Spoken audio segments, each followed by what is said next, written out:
And now, broadcasting live from the Recliner Media Studio, this is On the Mark When On the Mic with Mark Saxton. Getting random draws, different shows and movies from different eras, getting to feel nostalgia, getting to experience something new. Sometimes just being able to rewatch the classics. And Michael Spillin. Dude, I love talking about the WNBA. You can't even mention that league anymore without some sort of drama. Now people are like, what side are you on? And they're not even talking about teams anymore. Now, On the Mark When On the Mic is on. And welcome into On the Mark When On the Mic here on the Recliner Media Network on this Sunday pre-evening. Is that a thing? Pre-evening? Sounds good. I mean, it is right before the time-ish area. Yeah, so we will venture with you on this Sunday pre-evening, as we have just added that to the dictionary, as we got a lot to dive into today.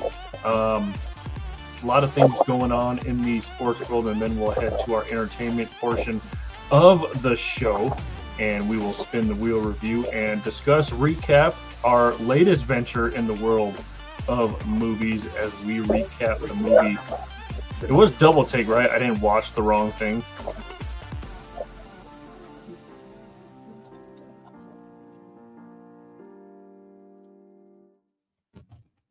It was Double Take that we were supposed to watch, right? I didn't watch the wrong thing.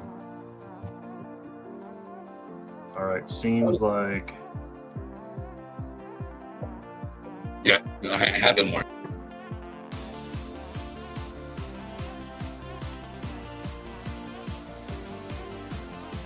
All right, you there?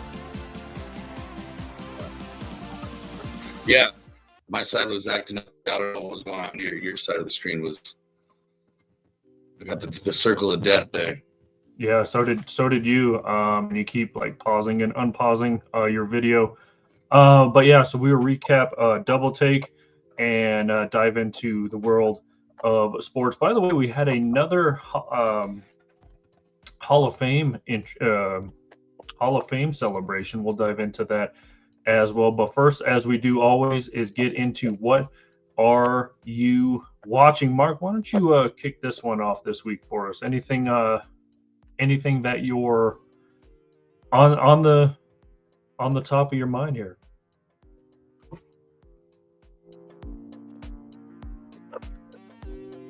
Yeah, just kick it off. Baseball, Padres on an absolute terror as of late. Winning right now 7-1, I think, against Cleveland. Against Minnesota, 8-1 now. And I mean, there was a point in time when we were 17. We're sitting 17 back at first place, I believe, and you know, only sitting 9 out of the first place race in the NL West, and holding their own wild card slots. So Padres looking good. Excited to see how they wrap this up. Everybody just seems to be firing off and getting hot at the right time. Yeah, still have not watched 1 second of baseball this season. It's kind of contradicting. I guess I'm wearing a White Sox hat, but so yeah, that is what has been going on. In recent news, I did see that in Denver, Larry Walker got a statue outside of Coors Field. And so they gave away a whole bunch of replica Larry Walker statues for the first, I think, 1,500 fans into the game today. So that's about as much baseball knowledge as I have at this point, Mark. I do know that I'm sure that I think Todd Helton's getting a statue here soon as well. And Deserved. And so your 2 Hall of Famers are getting statues. So that's what's been going on here.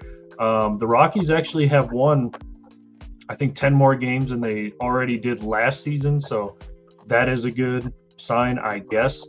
And I was talking to a buddy earlier. They're like, if I, with the Broncos ownership buying into the Rockies, I give it 3 to 4 years before they're back on top. And they said, well, pump the brakes. Let's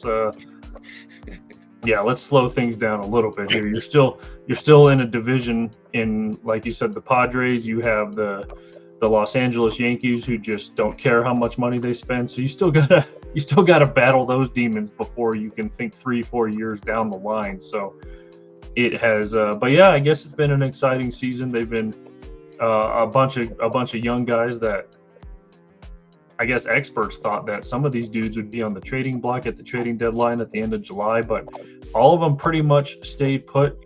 And except for like the veteran, the most tenured Rocky, Antonio Senzatella, got traded, but they did keep all of the young guys. They just recently DFA'd Michael Lorenzen, starting pitcher, because nobody can pitch anywhere at all times for the Rockies, so they're like, see ya. And so yeah, that's what's been going on locally at least. And so yeah, I wanted to bring up the historically bad season that Cal Raleigh is having, the big, what's his name? The big dumpster, because let's face it, it's been a shit pile of a season, so you might as well just throw it in the dumpster. How about this, Mark? Last year, he had 60 home runs, right? This year, he only has 54 hits. Ooh. Talk about your ultimate backfires. Yeah, sophomore jinx. That's tough. That's baseball's such a hard sport when it comes to being able to consistently be that guy, and it's such a streaky sport, and you got to think on top of not producing, what that does to the mental during the season, especially 162 games. Yeah, so I just wanted to bring that up because that just seems like from last year in MVP consideration, and leading because Aaron Judge wasn't too far behind him in the home run chase, because Aaron Judge had 50 something last year, and I think Cal Raleigh finished with 60. And yeah, that's I mean, I don't have his batting average pulled up in front of me, but it's just been a historically bad season following what was an MVP type season for the catcher for the Seattle Mariners. And not only that, they're just having a kind of I want to say not up to expectation type year anyway.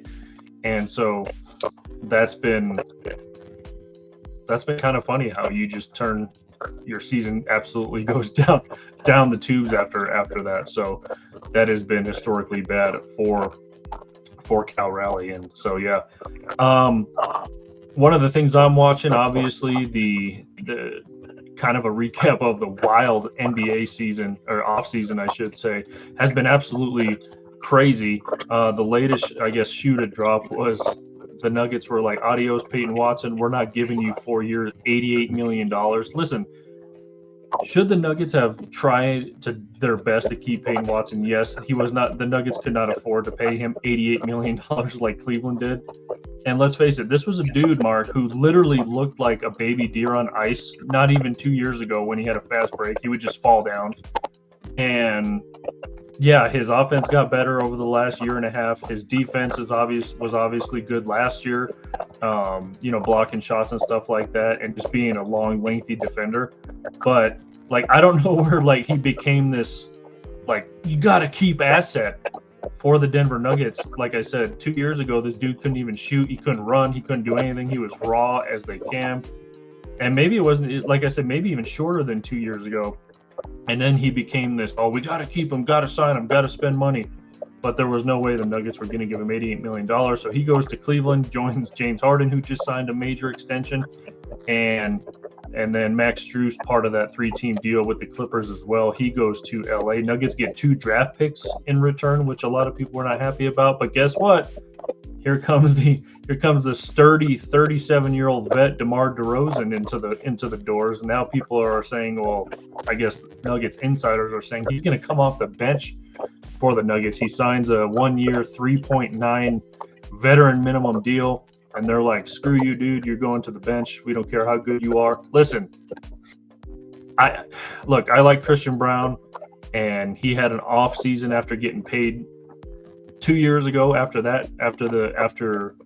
pretty close after the championship year, I think it was after 2024, he got paid because him and Peyton Watson came in together. listen, I get it. He's 37 years old. Christian Brown's defense is pretty good. His offense was not like it was the championship year or even the year after. Last year was just a down year all around. And I am starting a 37-year-old DeMar DeRozan over a Christian Brown, Mark, every day of the week. Sorry. I mean, I see what you're saying, but don't you think you got to give the youngster a shot, see how it goes, see how it turns out first? He had a shot last year and he struggled with it. So that's what I mean. That's what I mean. I mean, you know, let's see if he figured it out. Let's see if he changed anything. Well, did they see anything during the off season and workouts? I don't know. I think that he did. So I mean, the first 3 years of his career, for whatever it was, he came off the bench and played awesome. So I don't know if the pressure got to him being a starter. I don't know if the payday, I don't want to say he took games off because I don't think that's Christian Brown's mentality. Unlike your Peyton Watson, by the way, who sat out the entire postseason because he wanted to get paid, by the way. So take that for what you will as well. Yeah. Just to recap the Peyton Watson situation, Mark, so the Nuggets have kept him, yes. Overall take, good riddance. Have fun in Cleveland with James Harden, who will probably quit on you anyway. And so, yeah, I think you put Christian Brown back on the bench, to be honest with you, Mark, and see if he did figure it out. And then have it's like the quarterback battles in preseason and training camp. Hey, if Christian Brown outplays DeMar DeRozan in the first 10, 15 games of the season, you swap him. I don't know. But I think Christian Brown was just a spark off the bench that you needed. I think he relished in that role. And when he became a starter, just something fell off. DeMar DeRozan's been around. He seems like a humble, good dude, so he'll probably say all the right things. He's been a starter, Mark, for like 15 years. So can you put that type of guy on the bench and say, hey, you're going to lead the second unit? Is that something a 37-year-old veteran wants to hear, and are they good with it? I think in all reality, I think you probably have that discussion before the contract is signed, because if he wasn't on board with that, I don't see them finalizing that deal, if you will. But yeah, I mean, either way, in my opinion, you have options to start one, let the other come off the bench and kind of work with that and see how that goes. I mean, both players have something to offer. One obviously in the sun is setting on his career, and then the other one kind of getting to the swing of things. So I see it both ways.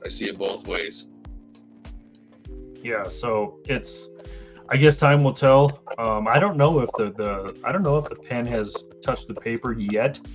I honestly don't know if it's like 100% official, but by all accounts that he did sign a 1-year deal. So I don't know. Apparently the Nuggets have been interested in DeMar DeRozan for a long time, and the other kind of crazy move that literally Klay Thompson paid the Dallas Mavericks $9 million to ship him out of there, to get him out of there, and he also goes down to South Beach and joins the Miami Heat and the Heat Brigade with Giannis and Tim Hardaway Jr. That's who you should have kept, Nuggets, by the way, and Bam Adebayo and all those guys. So Klay Thompson, is he, speaking of like falling off and stuff, is he just, I mean, how many injuries has he dealt with? Had an up and down season with Dallas. Just never the same after leaving his good old buddy Steph Curry in Golden State. Yeah, I agree. And been through a lot of changes, a lot of different environments and roster changes, and then you have the age and the injuries on top of it. I tend to agree. I don't know if it's the same guy. It makes you wonder if he needs that certain roster support, or if he can just get back to Klay. I mean, I don't know anymore. That's kind of one of those gambles, in my opinion, that an organization takes. Yeah, so we'll see how Miami does, and then obviously you have the team up in Philadelphia as well. Minor note: KCP, Contavious Caldwell-Pope, got his contract bought out in Memphis. and then he goes to Philadelphia as well. Maybe one last run for him. So a lot of changes, like we mentioned, kind of a lot of bigger moves that we haven't seen in a very long time. Obviously, starting with Giannis going to Miami, and that was the kind of the big move that almost kicked everything off. So yeah, it's just been a wild offseason in the NBA. And sticking in the NBA, don't know if you saw the Naismith Hall of Fame enter. Some new members got enshrined in the Naismith Hall of Fame. I always kind of tease the Naismith Hall of Fame, Mark, because they just let everybody in. Doesn't matter what you did, doesn't matter. It almost doesn't seem like it matters that you're still playing. Like, coaches get in while they're still coaching, which I never understood. Like, Doc Rivers got enshrined. Like, isn't he still coaching? I don't know if he's officially back with Milwaukee or not, but it was a pretty good class. I feel like three pretty well-known WNBA players got in, headlined by Candace Parker. By the way, I mean, just an ultimate champion. It was Candace Parker, and is Candace Parker, by the way. They obviously saved Amari Stoudemire for last. I want to get your take on him, but Candace Parker's speech was probably the best of the night. And you know, they obviously throw some comedic lines in there as well. But yeah, I mean, a championship winner in high school, a championship winner at Tennessee, and a three-time champion, we'll say, in the WNBA, 2 with the LA Sparks and 1 with the Las Vegas Aces to kind of end her career. But and then obviously Della Dawn gets in, another champion, played with Chicago and Washington. So it was a good class. Doc Rivers, like I mentioned as well. Amari Stoudemire kind of was really the only NBA player to get in, and you know, obviously a multiple-time All-Star, All-NBA, Rookie of the Year, straight out of high school, played with those fast-paced Phoenix Suns teams. His coach, Mike D'Antoni, also got in the same day. But what is your take on Amari Stoudemire? You look at his resume and you're like, I don't know if that's worthy of a Hall of Fame now. But like I said, you touch a basketball, Mark, it seems, and you're going into the Naismith Hall of Fame no matter what. But when you look at Amari Stoudemire's resume, does it scream Hall of Fame to you? Not to me, I think. But once again, the Naismith, like we've talked about in shows past as well, I mean, it's just not – there is no real standard, I guess, if you will, or anything to really base it off of, right? Like, it's not based off of, okay, well, this person made it in because of X, Y, and Z, or, you know, because of championships, or because of this stat, or because of that stat. So it's really hard, in my opinion, to make an argument one way or another for guys like Stoudemire, you know what I mean? Where, in my opinion, his career kind of was done after he left Phoenix, and then where did he go? I think New York, right? Yeah. And then I couldn't even tell. I think he ended in Miami. I couldn't even. Yeah, he ended in Miami. Yeah. But you know, it's one of those things where it's like, it's hard to make an argument one way or the other, like I said, because there's absolutely zero standard to base it off of. Like I said, in the NFL, championships and kind of certain stats and certain positions will get you in baseball. You know, obviously, if you're a pitcher, you know, strikeouts or ERAs or championships, batting titles for the batting side. So, I mean, you have kind of standards to base those arguments off of. I don't know how to argue for the NBA Naismith Hall of Fame. Yeah, and say what you will about, like, a lot of people get pissed off at the Baseball Hall of Fame because of the writers and stuff like that, but it's so. But sometimes, like, what, one person gets in, sometimes only 3 people. I mean, say what you will, but it's a unique group that gets in because of the voting.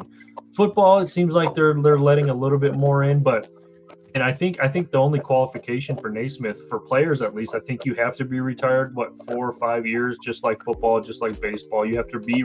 But again, coaching, hey, Doc, you want in? Like, you're still coaching, but we're going to let you in. There's been a lot of coaches like that in the Naismith Hall of Fame who are still coaching. So that doesn't really make sense to me. But again, say what you will about baseball. I'm not sure how hockey works, but say what you will about the Baseball Hall of Fame. But it just seems like that very special group only gets in because of the voting. And that's honestly what I like about that's why I think the Baseball Hall of Fame is the best, because, hey, if you didn't make the cut, dude, like your resume could be like Amari Stoudemire's, dude. You're not getting in. Yeah. Yeah. And you know, it's a good point to hit on, especially with the writers and the votes. Even with that situation and those players that were kind of teetering on whether or not they're going to make it, those arguments, in my opinion, at least hold more weight, one way or another, whether you agree with them or not, hold more weight than the Naismith. Like I said, you've got people who we've talked about in the past that just kind of don't belong, and then other people that are in there that kind of, in my opinion, it kind of takes away from them because of people that don't belong that are in there. You know what I mean? So it's just, for me, that conversation's so hard. Like I said, in my opinion, Stoudemire wasn't really Stoudemire after he left Phoenix. Maybe a couple good years in New York, but just wasn't the same guy. Yeah, and he finished he mentioned in his speech he finished his career somewhere overseas and won a championship. Obviously not an NBA championship, but he played 846 games, averaged just under 19 points a game, 18.9, and averaged just under 8 rebounds a game. So the stats aren't even really I mean, for as bad as it sounds, Mark, the stats aren't really even there to back up his candidacy. I don't know who else was eligible, but I mean, you look at his highlights: 6-time All-Star, All-NBA first team, 4-time All-NBA second team, Rookie of the Year, as I mentioned, in 2003. His 32, by the way, is retired by Phoenix. He also wore number 1. He went to Israel, by the way, and he won an Israel championship in 2019. He was the MVP twice over there, so he did a lot of stuff in Israel, which, say what you will. And again, 15,000 points in the NBA, 6,600 rebounds. It almost seemed he did have an Olympic FIBA gold, and he has an Olympic bronze way back in 2004. Yeah, so I haven't looked at the list of who he was supposed to get in with, but yeah, it just doesn't seem. And I'm not comparing, obviously, Amari Stoudemire to Candace Parker, but Candace Parker's resume screams, by the way, Hall of Fame, by the way. How about this? 3-time WNBA champion, by the way. One with each team, one with LA, one with Chicago, and one with Vegas. She was the finals MVP in 2016. How about this? The first player ever in league history to win Rookie of the Year and MVP in the same season, by the way, and that was in 2008. She also tacked on a second MVP in 2013. 7-time All-Star Game MVP, all WNBA first team 7 times, all WNBA second team 3 times, all WNBA defensive team twice. As I mentioned, all Rookie of the Year, all rookie team, defensive player of the year in 2020, assist leader in 2015, 3-time rebounding leader, 2-time blocks leader. I mean, just her number 3 is retired by the Sparks. Her number 3 is retired by Chicago. I doubt Vegas will retire her number because she was kind of at the tail end of her career. And how about this? Two-time, by the way, college champion with Tennessee in 2007 and 2008. She was the most valuable player in both of those years. Female athlete of the year twice. Oh, and by the way, Mark, 2 gold medals in Beijing and London, and tack on a FIBA gold medal as well in 2004. So, yeah, that's there. And you know, and here's the thing: when we talk about athletes, you know, going into Hall of Fame, you argue for or against those accolades, but every single one of her accolades came with championships, whether it was national championship in college, championship in the pros, gold medals in the Olympics, and a FIBA championship, right? So for me, that would, in my opinion, right, those accolades in a lot of ways matter with the championship, and that's where I think the standard usually flirts kind of with when you talk about Hall of Fame. Any other athlete, when you talk about in any sport, right? When you talk about these guys who have, guys or girls that have these amazing accolades but no championship, I guarantee you 9 out of 10 of them would say, hey, like, I'd give all those up for a championship. Like, you know what I mean? That's what they all played for, right? So that's where, once again, where I said, when it comes to the Naismith, it's really hard to make an argument one way or the other. But yeah, without the championships, it's kind of hard to hold weight. Yeah. So, and also Della Dawn championship, 2 championships in the WNBA as well. So yeah, there was just the WNBA was strong in the Naismith enshrinement this year. So, and I guess congrats to Mike D'Antoni and Doc Rivers as well. Again, D'Antoni, I guess, was a coach of those Phoenix teams. I'm sure he racked up a lot of regular season wins, no championships to his name in Phoenix, in Houston, I think he was.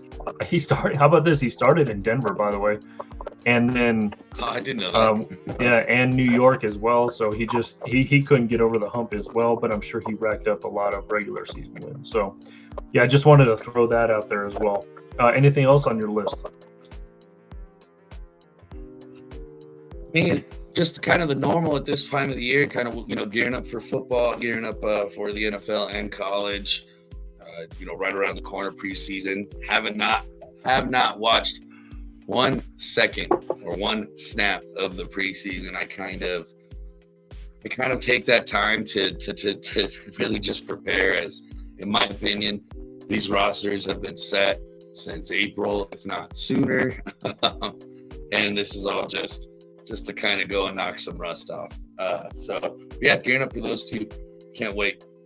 Yeah. By the way, did you see the comments by Deshaun Watson? Their quarterback room is, I feel like, a complete mess. You almost have to give it to Shedeur just because he's going to put butts in the seats, I feel like. But Deshaun Watson finally healthy. He had like 2 Achilles injuries the last 2 years. People were cheering as he was like carted off the field. Pretty shitty behavior by Browns fans, but what can you say? This was a dude who was just entrenched in controversy, like leaving Houston and going to Cleveland, got a big, huge contract. So you almost have to like throw him into the conversation just because of his contract. And then you have poor little Dylan Gabriel, who's just like, hey guys, I'm here too. But I don't know if you saw the remarks by Watson saying, it's kind of disrespectful to get booed. It's not based on performance. It's based on personal stuff. Obviously, we all know the elephant in the room that he's talking about. But yeah, I mean, do you just flip a coin at this point? I know Cleveland got a head coach. Couldn't tell you what his name is at this time. All reaction, zero research here. But well, it's the Browns. So. I was like, it was Kevin Stefanski, but I think he got fired finally. But yeah, I mean, if you're the Browns, like, what do you do? Like, do you almost just cut bait with Deshaun Watson, or do you just, hey, any press is good press at this point? There's a lot of eyes on us to see who we kind of throw in at quarterback. Like, what do you do if you're Cleveland? I mean, this is a direct repercussion of the Cleveland Browns' actions, right? By getting these 3 quarterbacks, where no matter who you talk to or what room you're in, everybody's going to have an opinion on who's going to start or who should start, right? And in my opinion, what they should have done was they should have used Watson to get anything in return, get him out of there, get him a fresh start somewhere else. It kind of just hasn't clicked, whether it's because of this or that. It's just not the right place, in my opinion. It hasn't really worked. So you get rid of Deshaun, then you have a true quarterback battle between the 2, and kind of just see what you got after that, is what I think the Browns should have done. Instead, they chose, like you said, drama and press. It's going to cause nothing but issues, especially if you got 3 guys who, like I said, once again, no matter who you ask, whether you agree or not, people can make an argument for each to start, right? and that's, in my opinion, a huge distraction that they should have avoided and they should have gotten rid of. Cleveland's been a mess for ever, and they should have they should have cleaned that up and been able to focus on football. But like I said, they didn't, and now you've got a 3-way quarterback drama saga that really, you don't see the end in sight, and there's many more holes for that team to cover, but no one's talking about that because we're talking about the quarterback room. Yeah, Todd Monken, by the way, is the head coach of the Cleveland Browns. So good luck to that guy. Right. He's going to need it. Yeah. By the way, what do you make, staying in the NFL, what do you make of this new, I guess, NCAA rule in which they're giving, like, players who are literally playing in the NFL right now can go back to school and enter the transfer portal and stuff like that? Because staying with Cleveland, their tight end, I forgot his name. I think it's Daquan Wright. He played at Ole Miss. Yeah, he's literally played a preseason game with Cleveland, but he's literally in the NCAA transfer portal right now. See, and that's crazy to me. I don't understand, and that kind of, I mean, in my opinion, I did not dive deep into that rule, but I think it's going to kind of ruin the integrity of the NCAA rosters at this point, right? It doesn't make sense. And then, you're talking about all the arguments and all the discussion with the NIL and how those guys should or shouldn't be getting paid with, whatever side you find yourself on that one. It just, I think they're biting off a little bit more than they can chew at this point. Yeah, I'm trying to find it. Yeah, and it's already kind of crazy. I'm a firm believer, being in the NCAA, making as much money as those players do for not only the school, but NCAA as an organization. I do think that they should get paid, but then again, right, there's got to be some stipulations, because you can ruin a kid's life paying them, $60,000 a month. And if they blow it or get themselves into trouble or financial trouble or whatever, because they don't know how to handle that, we're not doing those kids any favors, and we're kind of doing the same type of damage from back in the day than what actually is intended. They're just getting money in their pocket. And I mean, let's call it what it is. Those players back in the day were still getting paid. They were still getting handouts. So I couldn't imagine having an NFL roster guy in that locker room, kind of making those matters worse. That's just kind of my opinion on that. Yeah, so I guess recent court rulings and temporary restraining orders have forced the NCAA to open the transfer portal to specific groups of former college players, including some currently in NFL training camps. If these players terminate their professional contracts and repay previous earnings, legal injunctions temporarily protect their remaining college eligibility years. Just diving into the legal loophole, court rulings, legal decisions stemming from lawsuits involving class of 2022 college athletes mandate that the NCAA open the transfer portal and grant eligibility to specific plaintiffs. And again, under these orders, professional players can return to the collegiate level as long as they terminate any professional contract. And timing with the preseason, this overlap coincides with the NFL roster cut down dates, allowing players to be expected to be waived or cut ahead of the regular season to position themselves to jump back into college rosters.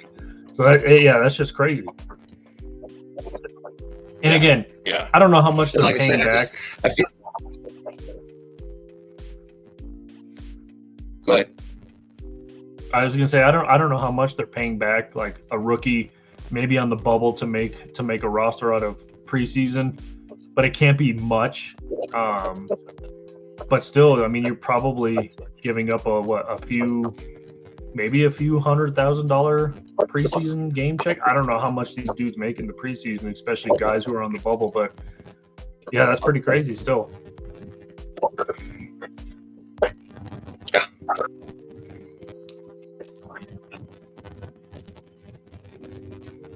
So I don't know what to make of that whole that whole situation. But yeah, pretty crazy that you could be in an NFL preseason roster and be like, you know what, I'm going to get cut, so I'm going to go back to.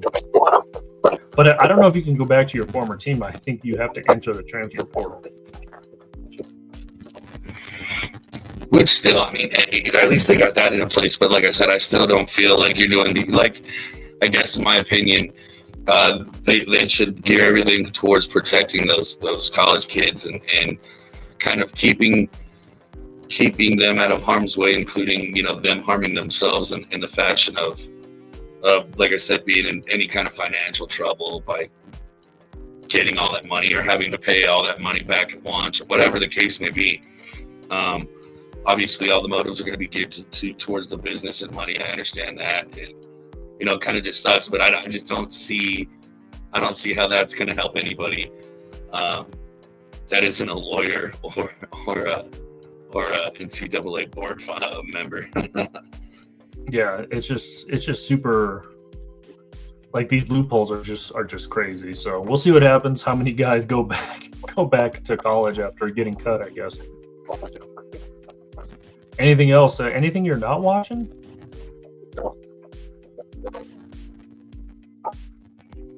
Actually, this week, to be honest with you, there's nothing that really caught my eye on the not watching list. Cool. Well, I guess to wrap up my list, obviously the WNBA, we talked about the controversy last week, but how about this? They are going to have another pause in action. And this is just like right before, I mean, five teams have clinched the playoffs mark. Minnesota, who has only lost 7 games this season. Golden State, 2nd seed right now. Vegas, Atlanta, and Indiana have all clinched playoff spots. Those are your top 5 seeds right now. Dallas, right now in the 8th seed at 22-16. LA, Phoenix, Toronto, and Connecticut have all been eliminated, by the way. So you're looking at teams that have already played 38 games, so there's about 6 games left. Mark, how about this? They're going to pause for about 2 weeks again, right before the playoffs, for the FIBA break, and it's just kind of their international kind of wind down to summer. USA is going to have a stacked roster, but yeah, this is going to run from September 4th to September 13th, so maybe not 2 weeks, but a week, 10 days in Germany. And so they're going to have to pause the WNBA. I mean, maybe it's good for teams who have clinched a spot, ready for the playoffs, have a couple bumps and bruises. You got a week and a half to kind of get right before the playoffs. But if you're a team like maybe Indiana, who had won 5 in a row, have dropped their previous 2, maybe a team like Minnesota, who's just scorching everybody, and you pause for a week and a half. Obviously, momentum, chemistry is going to be thrown into the conversation. Like, why are we pausing for a week and a half, literally right before the playoffs? And then recent news have come out. FIBA has agreed to adjust future scheduling, so this kind of overlap doesn't happen. They're going to shift it to November instead of September. But either way, this pause in action could be detrimental for teams heading into the playoffs. Yeah, I think the person who scheduled this needs to be reevaluated for their job. I hate when sports kind of force athletes to do one of 3 things in this kind of a situation where it's like, choose club or country. If you do have a nagging injury in that situation, where you get the special opportunity to don your country's colors, but wait, you're playing for a championship and that ankle's been really nagging at you. So now you really got to decide. And then, of course, all the negative press that comes with that, and it's always going to come out against the player. Like, oh, this player just doesn't have the heart, doesn't have the guts to get out there and play for the country. And it's like, well, this could have been scheduled a whole lot better. And then the other issue too is, like, as a player side too, one, you're trying to get right to win a championship, or you've been waiting to get that call from your country to be able to win, win big with your country as well. But now you've got to choose, like, okay, well, I really needed these 2 weeks to rest up, to get better, just for the ones around me. So now you're forced to make a decision whether or not to take care of your own body, on top of like I said, choosing clever country. And then, you know, you got the coaches side too, where it's like, well, now what do I do? Like you just said, you know, if you're still pushing for a playoff spot, or if you've got a playoff spot, but you got a couple of injuries, and now you're trying to figure it out on the way, you know, on the end of the season side, where it's like, okay, what moves do I need to make? What puzzle pieces will fit that'll work, that'll give you a deep run? So they need to schedule these kinds of things better. I do love anything that involves countries in sports. I think it's a unique environment that the world needs more of. But you know, you got to schedule it better. It's not fair to the players or the coaches. Yeah, and it's just like you said, poor timing. And didn't we mention this in hockey when something was at the Olympic break? We're like, wait a minute, like he hasn't played all season for his NHL team, and then you're going to go play in the Olympics, and like we're trying to win a Stanley Cup here. I think it was an Avalanche player, if I'm not mistaken, but now I'm totally blanking on who it was. But we discussed that. And a prime example in the WNBA is Satu Sabali. She told, and it's going to be in her home, Germany, and she told her German national team, because she's been dealing with concussions all season. Like, there's been reports out there that she might even retire. I think she's only got 6 years in the league. That's how bad kind of this whole situation is. She has barely played all season long. She told her German national team, like, I'm not playing. I got to get right. And I haven't even played for my WNBA team, so don't worry. I'm not cheating on you guys. But it's kind of that, like you mentioned, like you got to pick like a WNBA championship, FIBA World Cup champion. This isn't the Olympics. It's just a FIBA break. Like, I mean, what's more important? Right. And you know, on top of not being fair to the coaches or the players, it's not fair to the fans, right? I mean, because like you said, you know, we were sitting there saying that same thing, like, hey, man, you haven't played for your club all season long. Now all of a sudden your country comes calling. Like, what message does that send? And then again, like I said, on the flip side, how fair is that to the player? Like, you've been waiting for that call your whole life. Let's just be honest, to don your country's colors. Now you got, you know, it's an inopportune time, but this is the only chance you got. You kind of got to take it, right? Yeah, and that's true too. You know, obviously, USA is going to have a stacked roster, like I mentioned. 3 Indiana Fevers on that team. Just absolutely stacked. If you're the US, obviously, maybe I don't know if they're hands down the favorites to win it, but still a good roster. So we'll probably dive into those rosters as more time gets close. But that's kind of wrapping up what I'm watching, Mark. Yeah. Same here. Not too much, not too crazy. I think this is the calm before the storm, if you will. Yeah, very true, very true. So yeah, I mean, there's, like I said, ramping up to preseason. By the way, if you haven't, go to our Facebook and X accounts and join our ESPN Fantasy League. As we mentioned, top 3 teams who finish win prizes. First place is tickets to a game. Second place is a jersey of your choice. And third place is not even your money back, because it's free to enter, but you still get $50 back if you come in third place. So not a bad deal. Once again, go to our socials to join. Only a few spots left in that. All right, moving on to our entertainment portion of the podcast. We kind of retooled and reconfigured the wheel review, so we're going to be ending up watching the same things. By the way, speaking of that, Mark, in the next couple weeks we will be starting countdown to Doomsday. We gotta get started pretty soon, because love that. There's a lot of Marvel movies to watch leading up to. I don't know if we're gonna do shows yet. I'm gonna leave that up to you. I know some of the shows tie into the storyline, obviously, especially like Loki. So if you're curious on what goes on there, we can. But yeah, shows are interesting. So we'll be watching the Marvel timeline movie universe in timeline order, leading up to obviously December, in which Avengers Doomsday comes out. So stay tuned to all of our socials for that news as well. But for this entertainment side, we both had to watch Double Take. Have you seen this before, by the way? Double Take? I thought it was Happy Gilmore. See, I was afraid I watched the wrong thing. if not, I watched the wrong thing for sure. Well, we can do. I think that's what I was trying to ask at the beginning. I was like, did I watch the wrong thing? Yeah, Maybe it was Happy Gilmore. Now that I think about it, but I had Double Take in my head all week.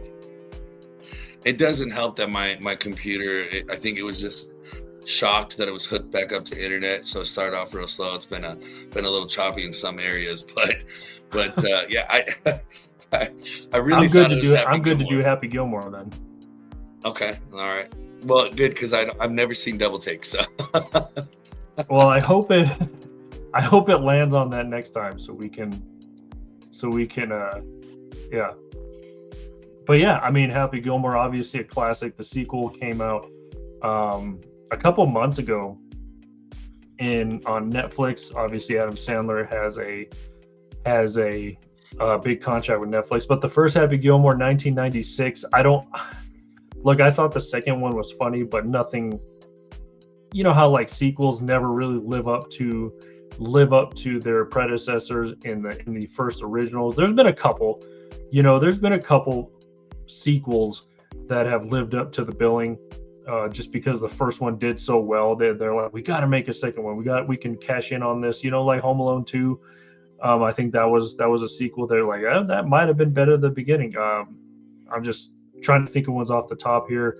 National Treasure, Book of Secrets, the sequel to National Treasure. By the way, a third one in the works with Nicolas Cage. I'm still sad that they canceled the TV show. I really liked the series that was going on in Disney Plus. Super, super sad that they canceled that. But hey, maybe with the buzz around the third movie, they'll bring it back. Catherine Zeta-Jones was your star in the series, by the way. But yeah, I mean, there's just been a whole bunch of sequels that just shit all over themselves. But yeah, this first Happy Gilmore, I think the mid '90s for Adam Sandler, and Jim Carrey, I guess, for that matter, throwing those two guys into just the comedy kings when it comes to movies in the mid '90s. But yeah, I mean, this one, if you're looking for a funny movie, tie-in sports, classic characters, a movie that is quoted constantly still to this day, 20, 30 years later, you're just like, I mean, this has got to be iconic, right? Yeah, and I think with the second Happy Gilmore, I think it was more star power, if you will, like being able to call in. I think it was more. Let's see how many cameos we can get. Yeah, and I hate to say, I did enjoy it. Don't get me wrong, but I mean, you could write that script with a crayon, right? Yeah. So I mean, just the whole Shooter McGavin, kind of the villain of the movie, and you're this kind of lovable loser. You can't do anything right, and then and then good old Carl Weathers find you betting at a driving range so he can. I mean, I really wish that golf came that easily to me, Mark, without ever picking up a golf club. Yeah, no, that'd be nice. That's one thing I wish I was better at. I love golf. I try and get out there as much as I can. I average right about a 95. Yeah, so, great. I shoot in the low 60s. on the front or back. I mean, no. If it's colder than that, I don't play. Love that. There's your golf dad joke for the week. Yeah, no, I just, like you said, if it was that easy, I think I would quit everything, sell everything, and just put all my eggs in that basket. But by the way, one of my claims to fame playing golf, by the way, at a family reunion, I did on a par. I think it was a par 3, Mark. I literally teed off like Happy Gilmore, and I ended up parring the hole. So that's my claim to fame. And nice. I don't know what I shot that day. One of the groups needed to complete a foursome. So me and my cousin were like, screw it, let's play. And that was I couldn't tell you how the rest of the round went because that moment stood out. Love that.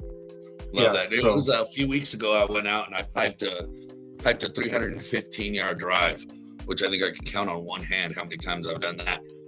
My second shot, it was a par 5. My second shot, as I absolutely swung out of my shoes, I think that ball went 6 yards in front of me. So, still bogeyed that hole. Awesome stuff there. Yeah. I mean, yeah, what else can you do? There's just, yeah, it's just, what is the quote in Dodgeball, actually, where Vince Vaughn's character is like, he was asked, like, do you have any goals in life? And he's like, I found that if you don't have any goals, you're never disappointed. Because if you never set a goal, yeah, because you might not meet that goal. And he goes, let me tell you, it feels fantastic. But yeah, I mean, I usually don't like playing stuff I'm not good at, like, right away. I don't know if it's just patience. Maybe I should give it another go. But I like the driving range. I like places like Topgolf, and I like putt-putt. But I could never put 2 and 2 together to form an actual golf game. I don't know.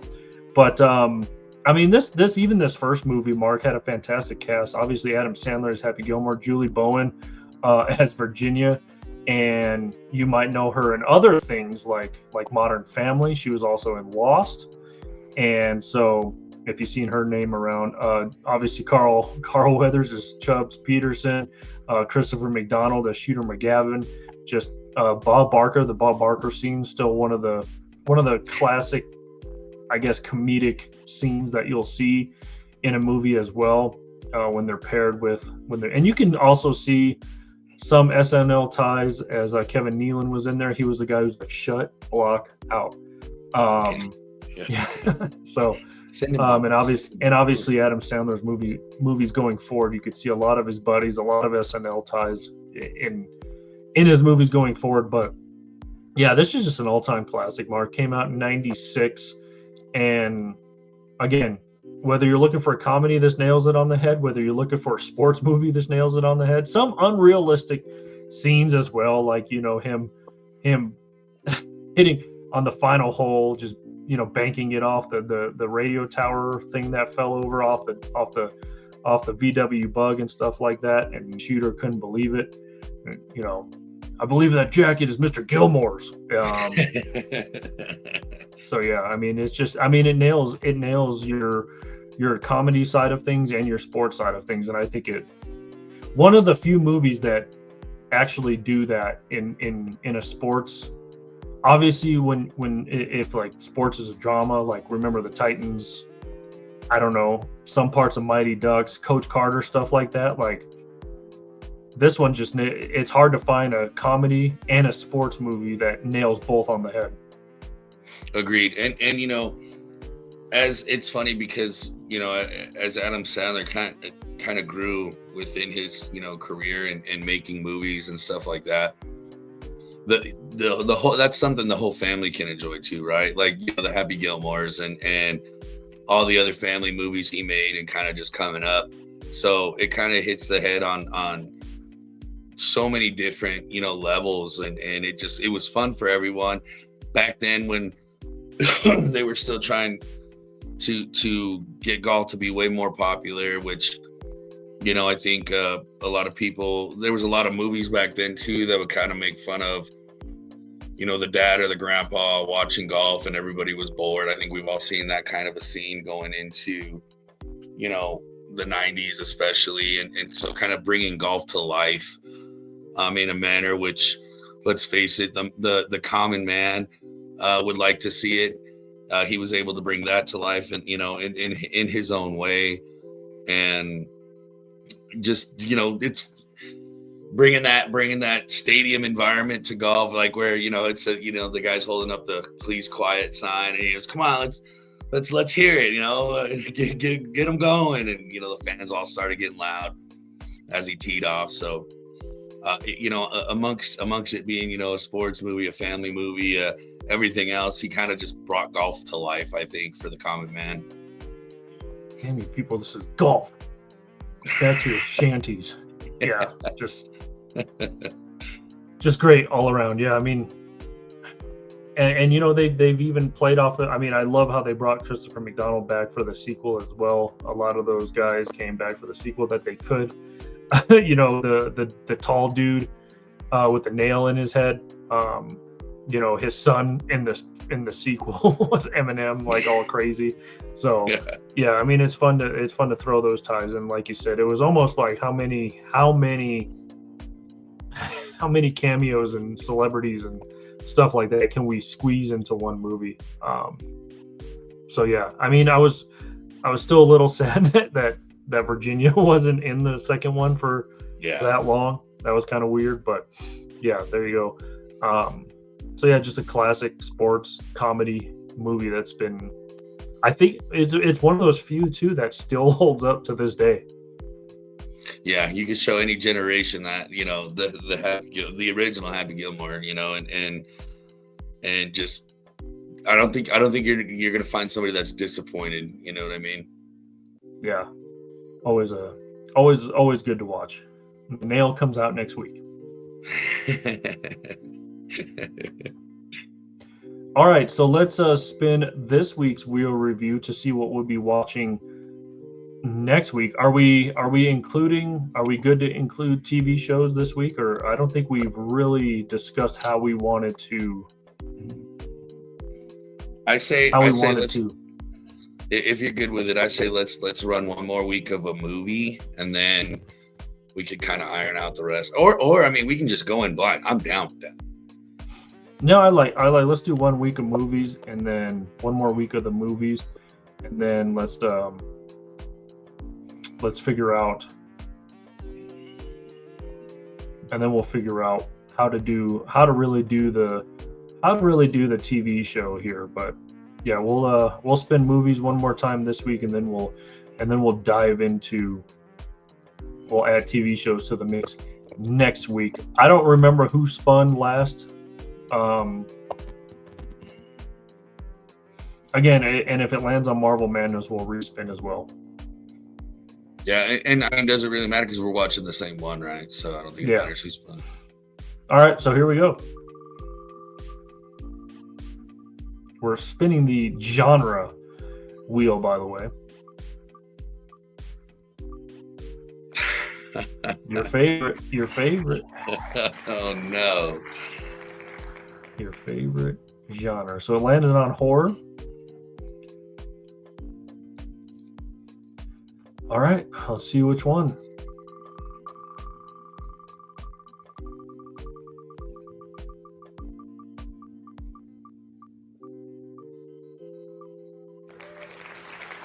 Hey, this got a lot of.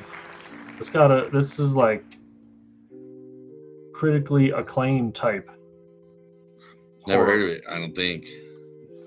I mean, it came out a while back, but I mean, it got so many good reviews and stuff like that. I mean, the Indy Navarrete, who plays the main female in this movie, Mark, she is now, I mean, she's gotten so big and so popular based on this movie.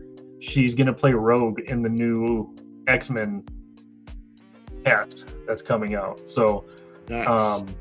Yeah, I watched it, and it was awesome. So I'm actually very eager to watch it again and see what you think. I think it is streaming. It's either on Peacock or HBO Max is where you can catch it. But yeah, it got it, and it came out like earlier this year, and it just hit this big wave of popularity. It had like a $500,000 budget, and it's like $200 million made or something crazy, Mark. It's That's just been it just exploded, and it's one of those horrors too where it's like I've never seen this in horror movies, so I'm excited to break it down next week with you. Yeah, well, I'm just excited. I mean, it's something to watch that I really haven't watched before, and it's not. I think I'll be able to go to sleep with the lights off still after watching that one. So. Yeah, I mean, I believe it's. I don't want to. We'll get into it next week. I was gonna say I don't think it's like your classic. Gotta watch it with the lights on and stuff like that. But yeah, so yeah, I'm excited for that. So yeah, we gotta watch watch Obsession for next week. Excited for that. Yeah, looking forward to it. Like I said, never seen it before, so always love the draws that on movies that I haven't seen. I know. I'm always trying to think of movies I haven't seen to see if we can add it to the wheel. But so we are watching Obsession for next week, Mark's favorite genre of movies in that horror category. And so, yeah, we can't wait to get your take on it. And I'm going to rewatch it, obviously, to see if there's any things, plots, twists I missed. Because I did a lot of Googling after this movie, Mark. I'm like, wait, what? I'll be interested to hear your opinion as well. But that is going to do it for us here on the Mark When on the Mic here on the Recliner Media Network. Don't forget to like, follow, subscribe to all of our socials: Facebook, X, Instagram, TikTok, YouTube, Spotify, Apple Podcasts, and what was the third one? Amazon Music. So don't forget to go to all of those places, and don't forget to go to our home base as well. And make sure you go to reclinermedia.com, catch all of our on-demand stuff, blogs, videos, stuff like that. And yeah, I mean, there's just been a lot going on. Hopefully we're going to be adding a couple new pods to the network here very shortly. So don't forget to catch those. Mark, any final thoughts before we get on out of here? Let's have a great week. And like I said, calm before the storm with all the sports that are going to be coming our way. Yeah, don't forget, what is it, like October is when you have your, what do they call it, the sports? Every year we talk about this and we always forget the name. Like,